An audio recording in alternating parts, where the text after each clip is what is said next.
Hello and welcome to In the Court of the Wenton Knave. We're doing Tinseltown Rebellion this week. It's a live album. It was a live double album, but fits on one CD. After Joe's Garage, Frank wanted to do another big box set called Warts and All, but he abandoned that, decided it was too unwieldy, and cut it up into things like You Are What You Is, Tinseltown Rebellion, just to play your guitar. This is his first live album since Live at New York. Doesn't stand up to some of his other live albums, in truth, but I've always liked it. I think partially I like the new material, and I also like some of the very, very old material he'd gone back to. These are definitive versions of those tracks, I think. They're better than the originals. There's some lineup changes. Terry Bozzio has finished his stint to be replaced by Vinny Colaiuta, another great drummer. We've also got the return of Ray White, but significantly, arguably, very significantly, Zappa was sent a transcription of The Black Page by an 18-year-old guitarist called Steve Vai. Zappa didn't know how old he was, but he invited him to the band and was rather horrified when he discovered how old he was. But Zappa has always been so complimentary about Vai's musical abilities, his musical intelligence as he called it, which is extremely relevant for those wishing to pursue Steve Vai's career,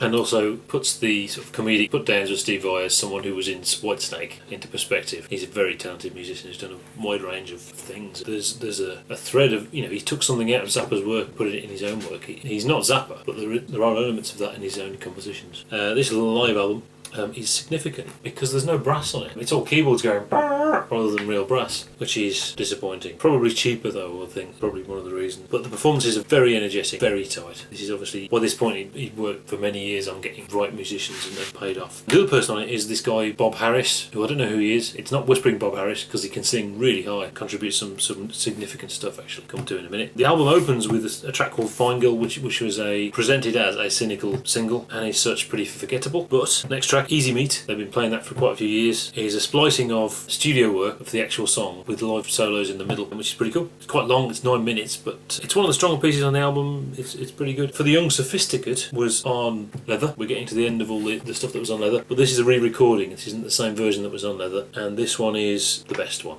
I think. It's just a nice little song. It's nothing sophisticated or anything really, despite the title. Then we have Love of My Life from Cruising with Ruben and the Jets. This is a superior version. Forget the Ruben version. This is the version you want to hear. It's just brilliant. Lovely, wonderful, with some great vocals. Then we have I Ain't Got No Heart from Freak Out. This is substantially different in arrangement. It is the same song, but it is just played so much tighter, so much faster, and rather than sounding like a curiosity from the 60s, this is a powerful rock song, and it's very short. And because it's played faster, it's even shorter. So that's worth checking out. Panty Rap is a bit of audience chatter with Zappa talking about collecting panties and making a quilt out of them. Whether this is related to the Jazz Discharge party hats, which lost to posterity, so that's pleasant. Tell Me You Love Me from the Flo and Eddie days from Chunga's Revenge. This is quite a fast version again, and it has that same benefit as I Ain't Got No Heart. I prefer the Chunga version, which has much more of a gritty R&B element to it. And then you've got Now You See, Now You Don't. His guitar solo, not his best guitar solo, but it's okay. And then we have Dance Contest, and this is proper audience participation where he gets some people up from the audience. It's quite entertaining. Then we have The Blue Light. The song section of it is alright. There's mentions of musketeers in it. I don't quite understand what it's about. But the main part of the song is actually using a technique called Sprechstimme, or Spricergang, I think it might be called, where you kind of talk singing, which is something Zappa used a lot. He also used it on the following track as well. Later on, Steve Vai would transcribe the talking vocals and play guitar following it. But here, this is all 100% live apparently, so it's not here. Tinseltown Rebellion, parody of punk, obviously. Did you know that in Tinseltown people think that substance is a bore? It is genuinely a taboo subject. You're not supposed to question the authenticity of punk. He's stating the obvious. It's very typical Zappa in that he's stating the obvious, and yet you're not supposed to say that. You're supposed to pretend, the myth of punk, which isn't really true. And obviously, also very typical Zappa in that the music parodies the style of punk, but it's incredibly catchy. It's a great piece, and it's actually very intense. And again, he uses the Sprechstimme to great effect. But then again, the system works as perfect as a dream. Works for all those record comedy pricks. I find that very entertaining. I mean, it was George Duke that said that Zappa went from being satirical and funny to being serious, nasty, satirical, cynical stuff. And that it is very cynical and biting. And obviously, he sounds pretty bitter about the whole thing. Obviously, a lot of this period is about the state of the pop industry, the music industry, and how he thinks it's awful.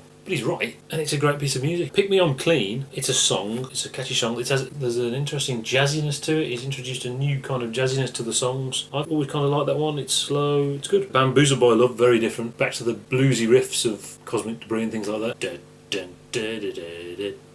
And that's cool. Followed by what I think is the definitive version of Brown Shoes Don't Make It. The original is the original, obviously, but that was actually spliced together in the studio. This is performed live, so it actually, the Siegs work properly, whereas the original is kind of cut together and doesn't quite, and the band couldn't really perform it all that well at that time. This is the version of it. Brilliant. And the album ends with Peaches 3, Peaches on Regalia, a more sort of guitar-y arrangement. A really likeable album. Not his best live album, but a really likeable album. See you next time.